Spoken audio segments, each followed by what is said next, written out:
বিষ্ণুৰ দাৱাগুৰিত গৰু চুৰি সন্দেহত সংঘটিত হৈছে মৰেল পুলিচৰ ঘটনা।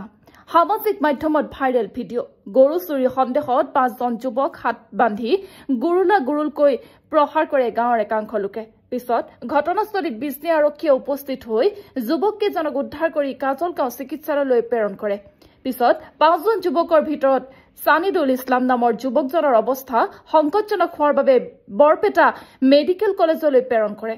যুৱকজনৰ অৱস্থা অতি অৱনতি হোৱাত বৰপেটা মেডিকেল কলেজৰ পৰা উন্নত চিকিৎসাৰ বাবে গুৱাহাটী GMCHলৈ প্ৰেৰণ কৰে। অৱশেষত গুৱাহাটী মেডিকেল কলেজত চিকিৎসা চলি থকা অৱস্থাত মৃত্যু হয় যুৱকজনৰ। উক্ত ঘটনাক লৈ তীব্ৰ প্ৰতিক্ৰিয়াৰ সৃষ্টি হৈছে।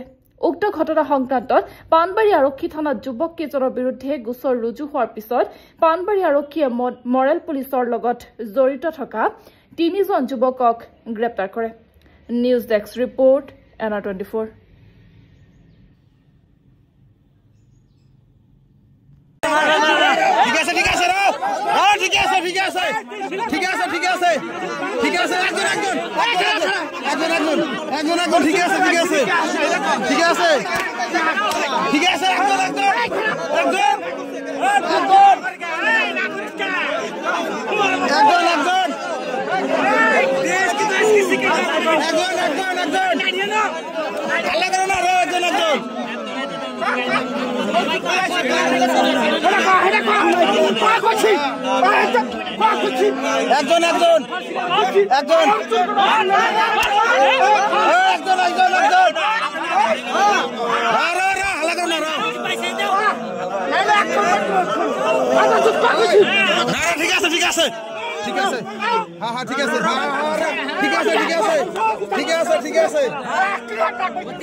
Mari